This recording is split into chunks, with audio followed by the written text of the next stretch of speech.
J'ai interrogé quand même une vingtaine de médecins spécialistes. J'ai interrogé peut-être une cinquantaine de médecins généralistes qui disaient « Mais attendez, pourquoi on nous interdit de soigner ?» Enfin, on n'a jamais vu, c'était que des choses historiques. And do you have any science to back up your opinion?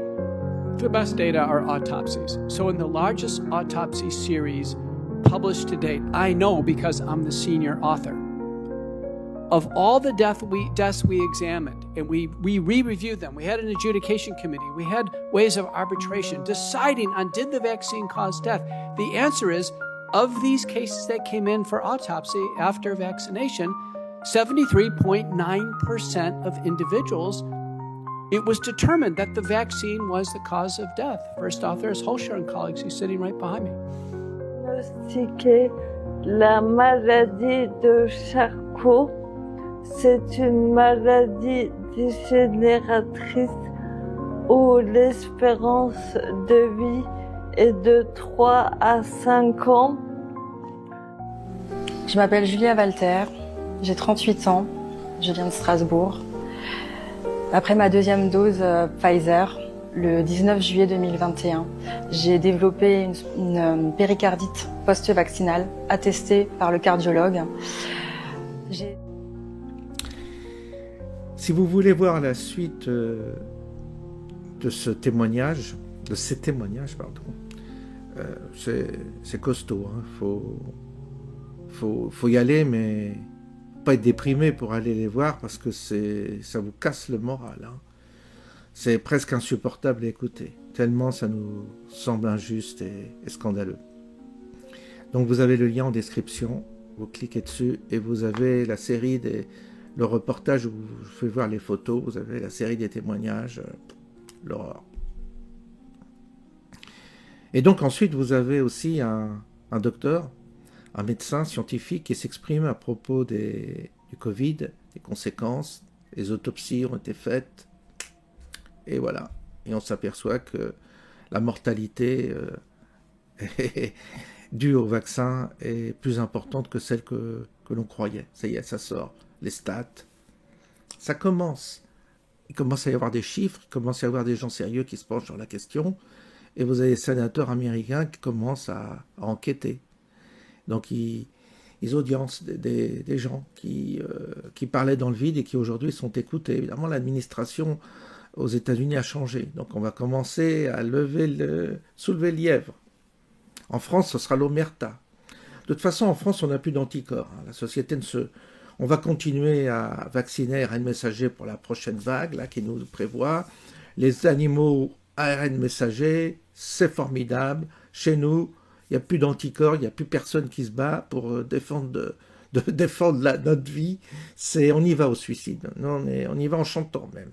C'est dramatique ce qui se passe en France. Cette chape de plomb, elle est épouvantable. Mais n'empêche qu'aux États-Unis, ça bouge. Et c'est ça, la bonne histoire. Parce que ça va finir par nous atteindre, nous. Et nous, peut-être, nous éveiller, peut-être nous concerner. En tous les cas, c'est ce qu'on fait. C'est le travail que l'on fait.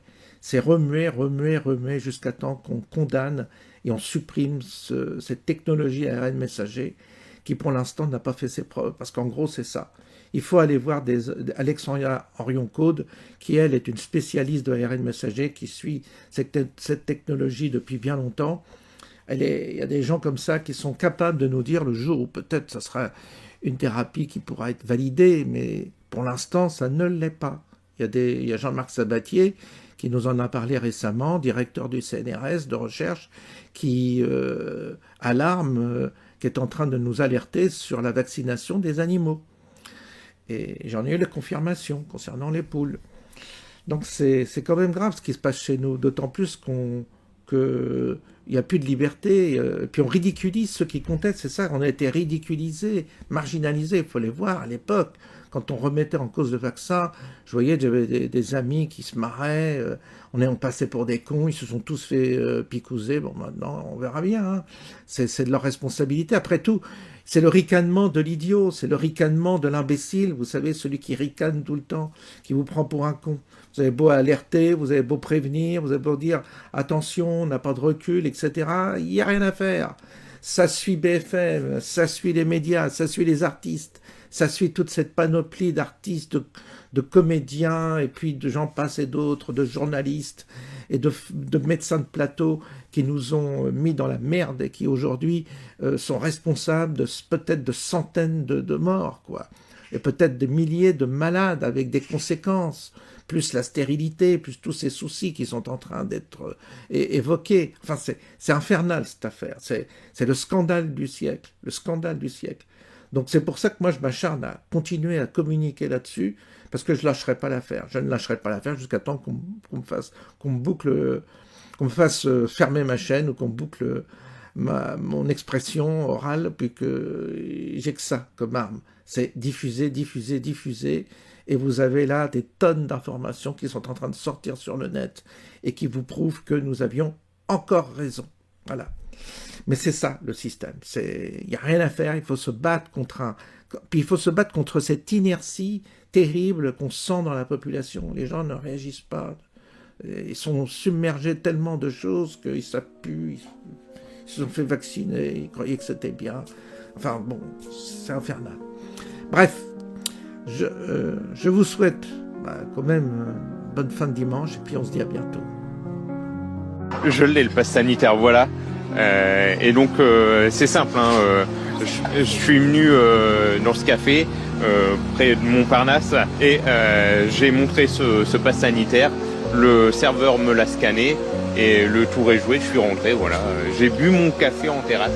Alors, quand vous êtes rentré dans le restaurant, on vous l'a demandé tout de suite, hein? Oui, on me l'a demandé tout de suite et on m'a scanné le QR code. Très bien. Vous l'aviez anticipé, ce pass sanitaire? Ah oui, bien sûr, puisque moi j'ai mes 2 doses, donc et puis s'il faut passer par ce pass sanitaire, moi je dis allons-y, quoi. Je dis aux Français allons-y, quoi.